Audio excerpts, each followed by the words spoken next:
Hello guys, welcome to bio classes.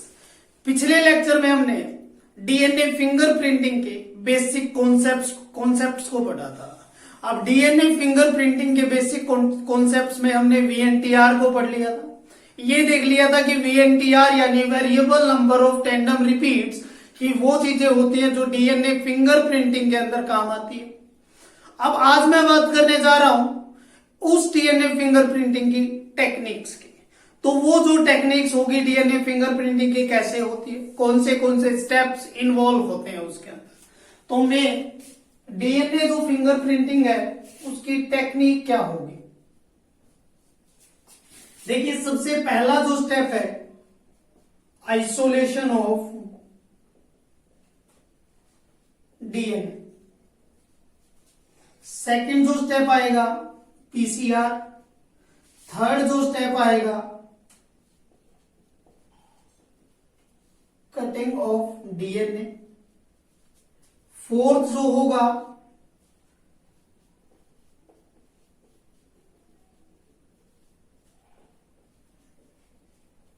Gel electrophoresis.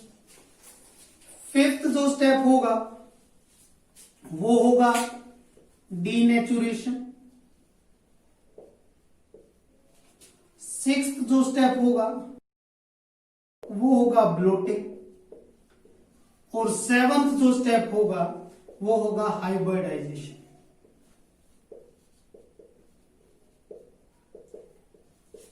तो देखिए, ये कुछ मेन स्टेप होते हैं जो आपको डीएनए फिंगरप्रिंटिंग की टेक्निक के अंदर पढ़ने हैं। आज मैं इन्हीं स्टेप के बारे में फुल ऑन डिस्कस करूंगा और आपको ये बताऊंगा कि एक डीएनए फिंगरप्रिंटिंग कैसे की जाती है। क्लियर? तो देखिए, सबसे पहले बढ़ते हैं हम अपने फर्स्ट स्टेप की ओर, जिसका नाम है isolation of DNA.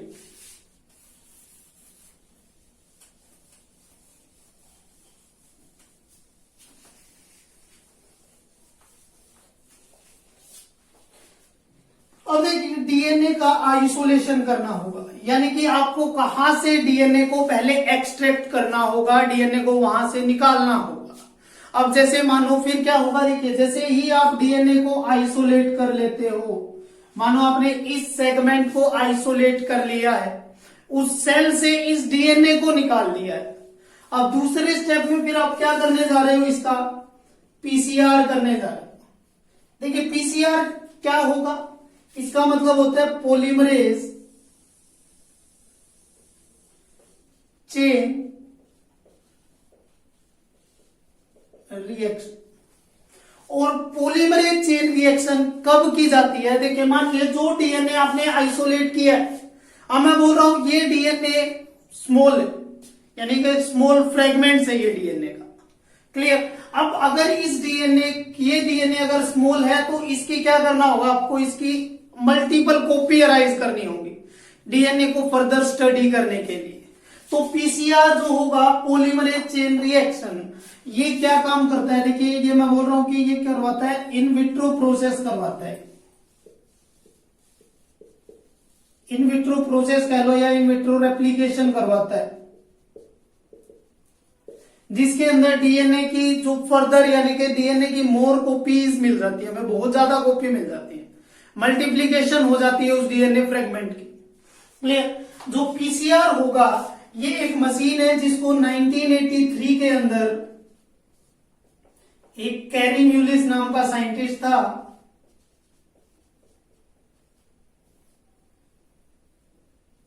Carry Mullis नाम का एक साइंटिस्ट था जिसने इस पीसीआर को डिस्कवर किया था। यानी कि 1983 में कैरी म्यूलिस ने पॉलीमरेज चेन रिएक्शन को डिस्कवर कर दिया था। और पॉलीमरेज चेन रिएक्शन कब काम आती है? यानी कि जब आपको किसी डीएनए की मल्टीपल कॉपी अराइज करनी हो। क्लियर? ये क्या होती है? इन विट्रो प्रोसेस होती है, यानी कि इन विट्रो रेप्लिकेशन करवा देती है। लैब के अंदर एक मशीन होती है। वैसे फुल ऑन यानी कि पीसीआर के बारे में हम पढ़ेंगे बायोटेक्नोलॉजी के अंदर। अभी देखिए, जब पीसीआर हो जाएगा तो आपको मल्टीपल कॉपी मिल जाएगी इस डीएनए की, यानी कि एक से ज्यादा कॉपीज होंगी अब आपके पास डीएनए की। फिर थर्ड स्टेप में आप क्या करोगे, इसको डीएनए को कट करवाओगे। क्या होगा, कटिंग ऑफ डीएनए। और डीएनए को कट करवाना है, क्लियर, डीएनए को कट करवाना with the help of restriction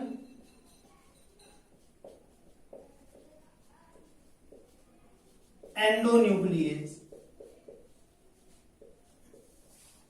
किसकी हेल्प से, रेस्ट्रिक्शन एंडोन्यूक्लियस की हेल्प से कट करवा दोगे। अब रेस्ट्रिक्शन एंडोन्यूक्लियस जो एंजाइम्स होते हैं, एंडोन्यूक्लियस यानी कि वही एंजाइम जो क्या कर देते हैं, ब्रेक कर देते हैं डीएनए को, क्लियर। अब मानो ये डीएनए, इसके ऊपर क्या होगा, जैसे देखिए ये रेस्ट्रिक्शन एंजाइम क्या काम करेंगे, ये सबसे पहले रिकॉग्नाइज करेंगे किसको, रिकॉग्नाइज वीएनटीआर सीक्वेंस,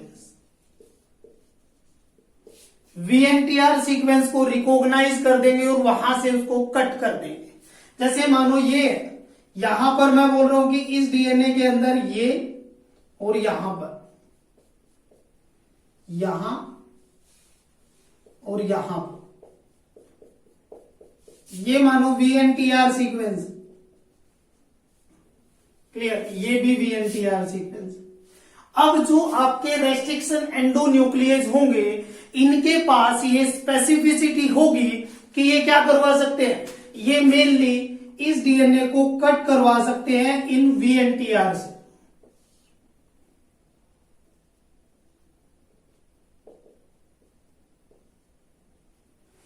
ये क्या करेंगे, रिकॉग्नाइज करेंगे वीएनटीआर सीक्वेंस को और वहां से क्या करवा देंगे, कट करवा देंगे, क्लियर। अब जब ये वीएनटीआर सीक्वेंस कट हो गई, यानी देखिए आपके पास जब ये वीएनटीआर सीक्वेंस कट हो गई,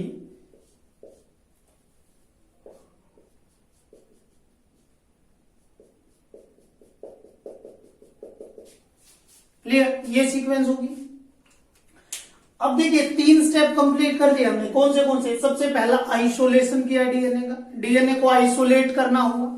डीएनए आइसोलेट करने के बाद उसको पीसीआर के अंदर डाल दिया, लेकिन पीसीआर के अंदर कब डाला जाएगा, जब उस डीएनए की लेंथ जो होगी वो स्मॉल होगी, या डीएनए की अमाउंट जो होगी वो स्मॉल होगी आपके पास। अब जब डीएनए की अमाउंट स्मॉल है आपके पास, तो आप उसको पॉलीमरेज चेन रिएक्शन में डालकर क्या करवा दोगे, इसकी मल्टीपल कॉपी गेन कर लोगे। जब उसकी मल्टीपल कॉपी मिल जाएगी आपको, तो फिर आप क्या करवा दोगे, उसकी कटिंग करवाओगे डीएनए की, और डीएनए की कटिंग करवाओगे with the help of restriction endonuclease. Restriction endonuclease are the enzymes that recognise the VNTR sequence and cut the DNA on the recognisation sequence, या cut the DNA on VNTR. VNTR के ऊपर से DNA को क्या कर दिया जाएगा, cut कर दिया जाएगा। अब उसके बाद में जब आपको ये वीएनटीआर सीक्वेंस मिल गई, फिर आप इसके 4th स्टेप की तरफ बढ़ोगे। 4th स्टेप यानी कि जेल इलेक्ट्रोफोरेसिस। अब जेल इलेक्ट्रोफोरेसिस क्या होता है,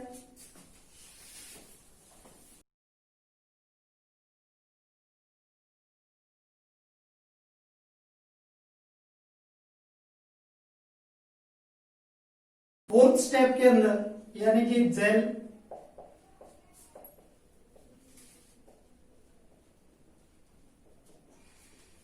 इलेक्ट्रोफोरेसिस।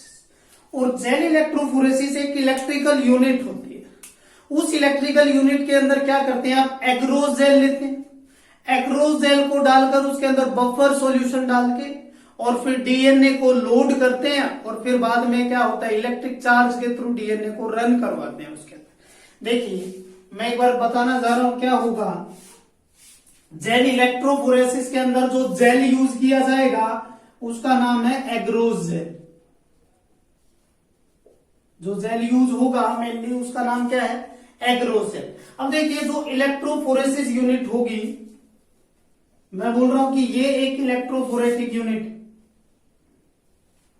क्लियर। अब इस इलेक्ट्रोफोरेटिक यूनिट के अंदर आपने डाल दिया क्या,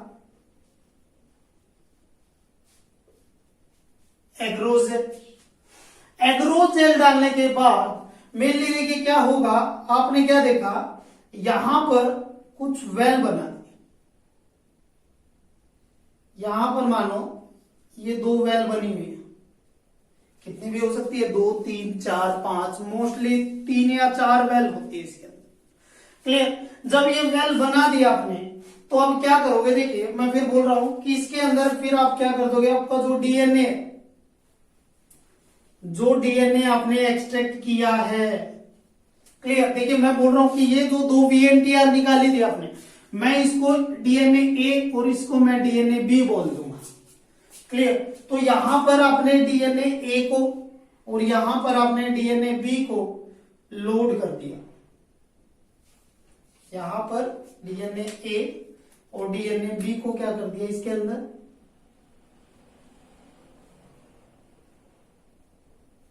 लोड कर दिया।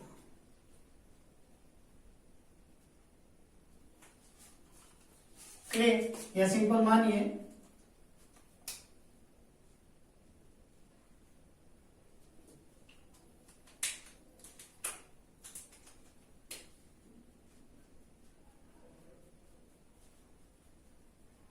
ये 2 डीएनए डाल दिए। अब जब दोनों डीएनए इसके अंदर लोड हो जाएंगे तो फिर आप क्या करोगे, इसके अंदर बफर सॉल्यूशन डाल दोगे। क्या कर दोगे इसके अंदर, बफर सॉल्यूशन।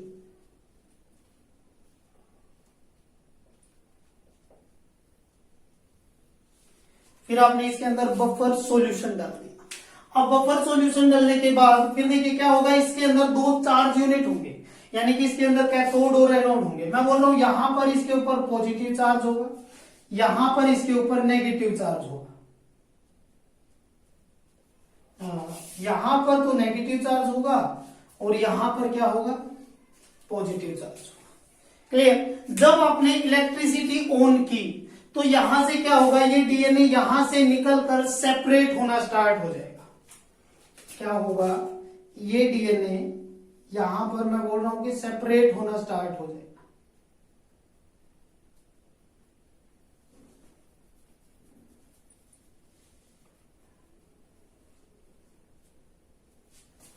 क्लियर। ये डीएनए यहां से निकलकर सेपरेट होना स्टार्ट हो गया। अब ऐसा ही काम इसके अंदर भी होगा, ये डीएनए यहां से निकलकर सेपरेट होना स्टार्ट हो जाएगा। अब एक बात याद रखिएगा, जो डीएनए का साइज लार्ज होगा या जिस डीएनए का साइज मानो स्मॉल होगा वो तो रन करके चला जाएगा पॉजिटिव एंड की तरफ लास्ट में, और जिसका साइज बड़ा होगा वो रह जाएगा इस साइड। क्लियर हुआ। देखिए मैंने क्या बताया आपको, मैं बोल रहा हूं जब आपने जेल इलेक्ट्रोफोरेसिस करनी चाहिए तो जेल इलेक्ट्रोफोरेसिस क्या होती है, मानो एक यूनिट, जैसे मैं एक बार ये एग्जांपल ले रहा हूं कि ये एक जेल इलेक्ट्रोफोरेटिक यूनिट। अब इस जेल इलेक्ट्रोफोरेटिक यूनिट के अंदर आपने जेल लिया, एग्रोस जेल ले रखा है। क्लियर। एग्रोस जेल के साथ साथ मैं बोल रहा हूं यहां पर आपको 2 वेल मिलेंगी। क्लियर। 2 वेल बनाई आप, 2 वेल किसके लिए होंगी, आपके डीएनए की लोडिंग के लिए होंगी। डीएनए को लोड कर दिया। क्लियर। ये डीएनए ए है, ये डीएनए बी, इनको लोड कर दिया। अब उसके बाद में क्या किया, इसके अंदर बफर सॉल्यूशन डाल दिया। बफर सॉल्यूशन डालने के बाद इलेक्ट्रिसिटी जैसे ऑन की तो ये जो डीएनए होगा ये डीएनए इसमें रन करने लगेगा। क्लियर। जब डीएनए इसमें रन करेगा तो क्या होगा, जो लार्ज साइज का डीएनए वो तो रह जाएगा यहीं पर। क्लियर। जो स्मॉल साइज का डीएनए होगा वो चला जाएगा पॉजिटिव एंड की तरफ जाने। क्लियर। अब देखिए आपको क्या दिख रहा है, एक चीज बता रहा हूं मैं यहीं पर, या सिंपल मानिए कि जो जेल इलेक्ट्रोफोरेसिस होती है ना, इसमें क्या किया जाता है, इसमें डीएनए को सेपरेट किया जाता है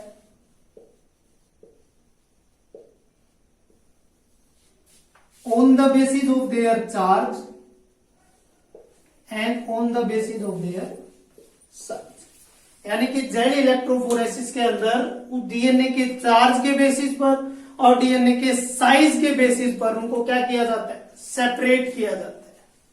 क्लियर। अब जब आपने इस डीएनए को सेपरेट कर लिया तो कहीं ना कहीं आपको एक चीज दिख रही होगी, ये जो आपके सेगमेंट बने, ये जो छोटे छोटे फ्रेगमेंट्स बने हैं, इन फ्रेगमेंट्स के अंदर आपको वेरिएशन दिख रहा होगा।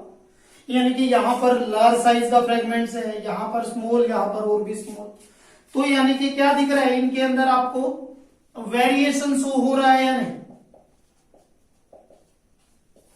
क्लियर। और वेरिएशन को ही क्या बोल दिया जाता है? पॉलीमॉर्फिज्म।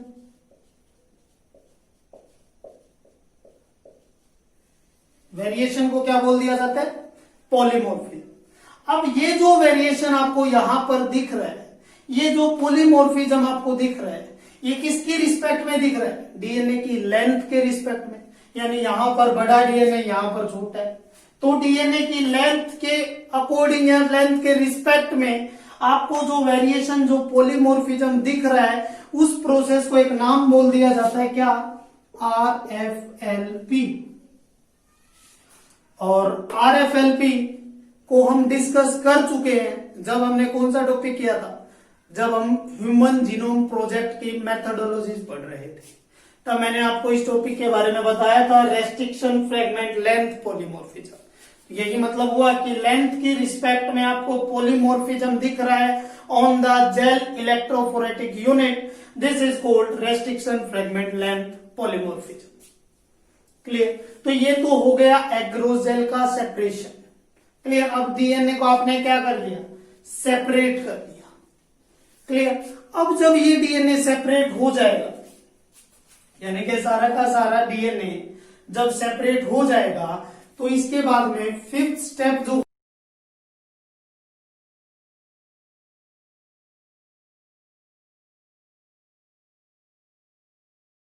मैं फिफ्थ स्टेप की बात कर रहा हूं, और जो फिफ्थ स्टेप होगा आपका वो होगा डीनेचुरेशन।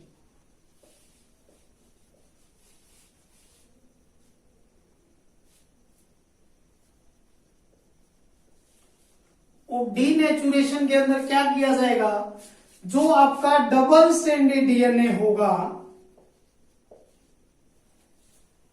यानी कि जेल इलेक्ट्रोफोरेसिस से जो आपके डीएनए निकले हैं, उसके अंदर जो डबल स्ट्रैंडेड डीएनए होगा, उसको डीनेचर करके सिंगल स्ट्रैंडेड डीएनए के अंदर कन्वर्ट कर दिया जाएगा।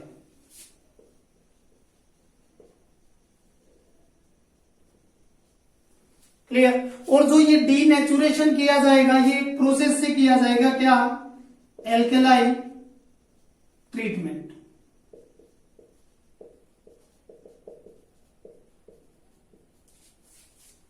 क्लियर। देखिए मैंने क्या बताया, denaturation is a process in which the double stranded DNA is converted into single stranded DNA with the help of alkali treatment. इसकी हेल्प से क्या करवा दिया जाएगा? सिंगल स्ट्रैंड में कन्वर्ट करवा दिया जाएगा। अब जब सिंगल स्ट्रैंडेड में कन्वर्ट हो गया डीएनए, फिर क्या होगा? देखिए जैसे आपने एक चीज देखी थी कि ये इलेक्ट्रोफोरेटिक यूनिट थी, मानो। अब इस इलेक्ट्रोफोरेटिक यूनिट के अंदर आपने देखा था कि डीएनए के जो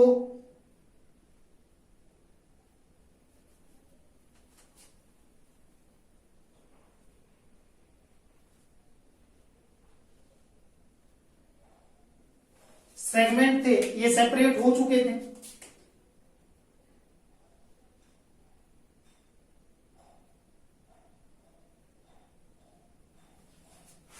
क्लियर। ये सेगमेंट सेपरेट हो चुके थे। अब आपने क्या किया? इसका डीनेचुरेशन करवा दिया।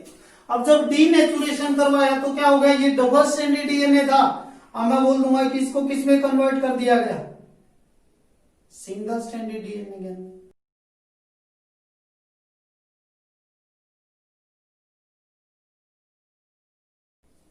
तो ये डीएनए क्या हो गया? सिंगल स्ट्रैंडेड हो गए।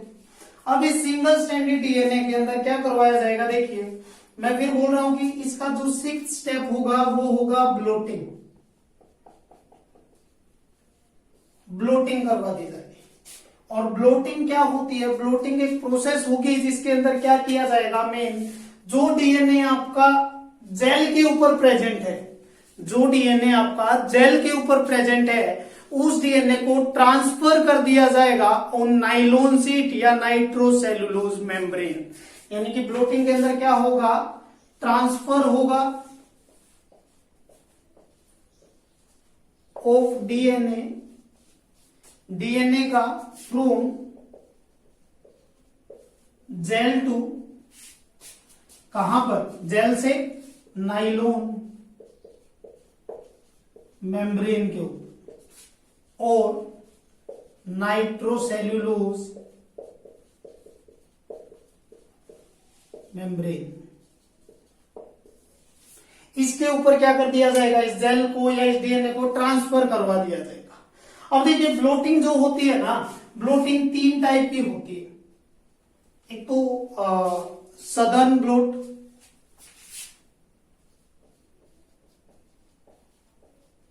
सदर्न ब्लोटिंग,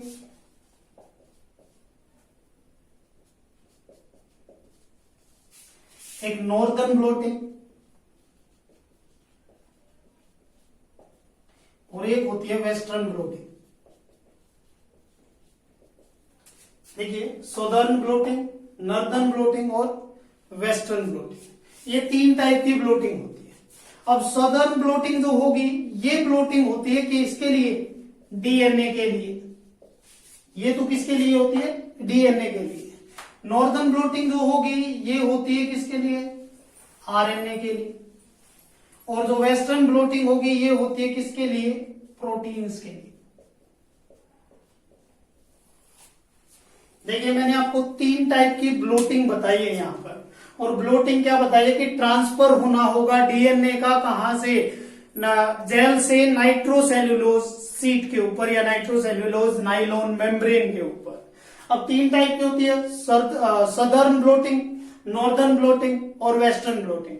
सदर्न ब्लोटिंग जो होगी वो डीएनए के लिए यूज की जाती है, यानी डीएनए को ट्रांसफर करने के लिए।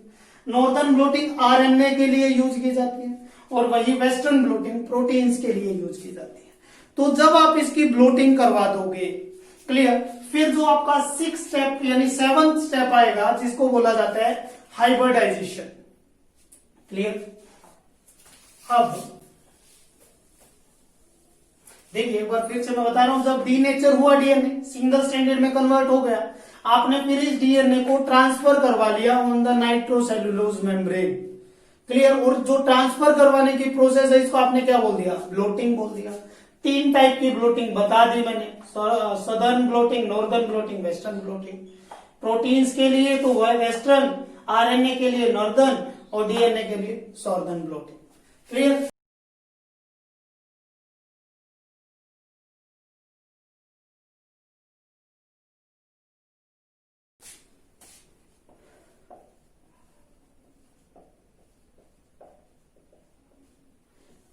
देखिए हाइब्रिडाइजेशन एक प्रोसेस, इसमें हाइब्रिड बनेगा। अब आपको पता है जो आपका डीएनए है ना, वो जो डीएनए आपका प्रेजेंट है किसके ऊपर है, नाइलॉन शीट के ऊपर, नाइलॉन मेम्ब्रेन के ऊपर।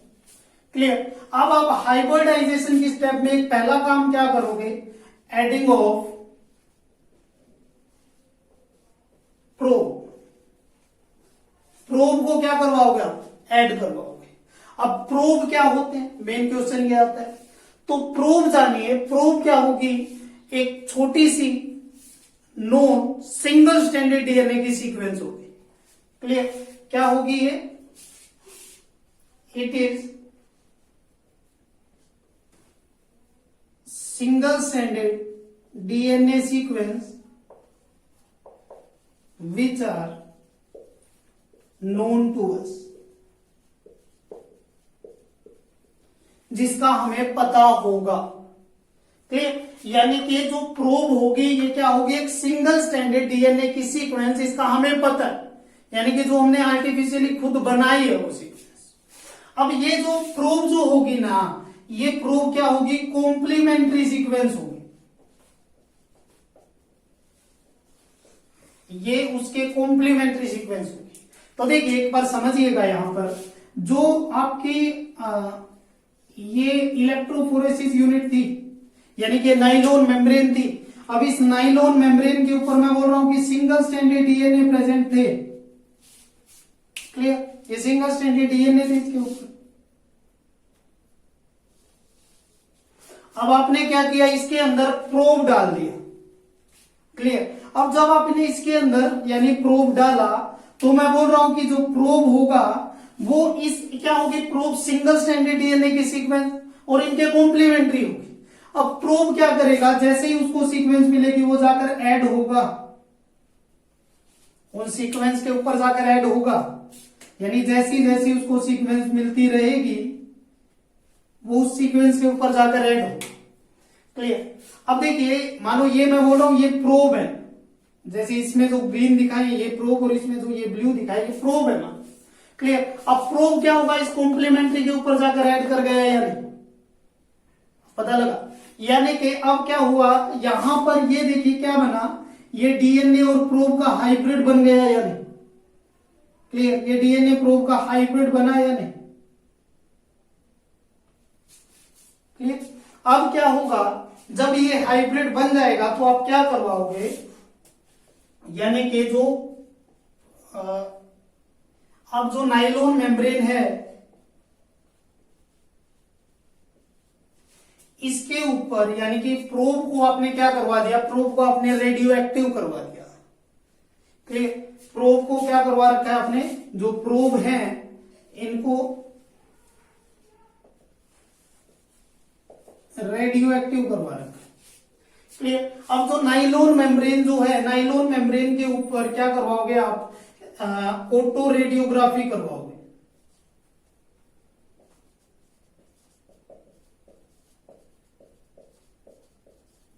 और जो प्रोसेस होती है ऑटो रेडियोग्राफी की वो ये प्रोसेस होती है कि जहां पर भी आपने क्या करवा दिया, इसके अंदर रेडिएशन पास करवाई, इस नाइलॉन की मेम्ब्रेन के अंदर से रेडिएशन को पास करवाया, और जहां पर रेडिएशन पास हो रही है तो अगर इसके अंदर से रेडिएशन पास होंगी तो जहां पर भी प्रोब ऐड हुए हैं ना वहां पर आपको डार्क बैंड नजर आएंगे। यानी कि ऑटो रेडियोग्राफी करवाने के बाद जहां आपको क्या दिखेंगे, जहां पर प्रोब ऐड हुए हैं वहां पर आपको डार्क बैंड विजिबल होंगे।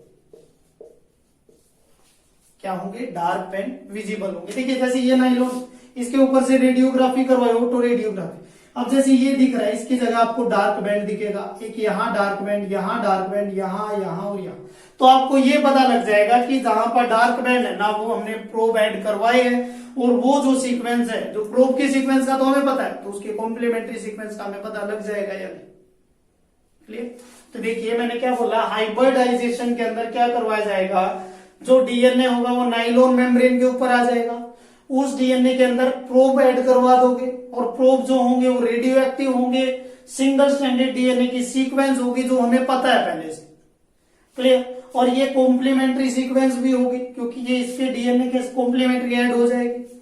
फिर आपने देखा जो नाइलॉन मेम्ब्रेन है उसके ऊपर ऑटो रेडियोग्राफी करवा दी, ऑटो रेडियोग्राफी करवाई तो जैसे ही इसके अंदर से रेडिएशन पास हुई आपको क्या दिखे, डार्क बैंड शो हुई, और जहां जहां आपको डार्क बैंड शो हुए वहां की सीक्वेंस आपको पता लग जाएगी या नहीं, क्योंकि आपको प्रोब की सीक्वेंस का पता है।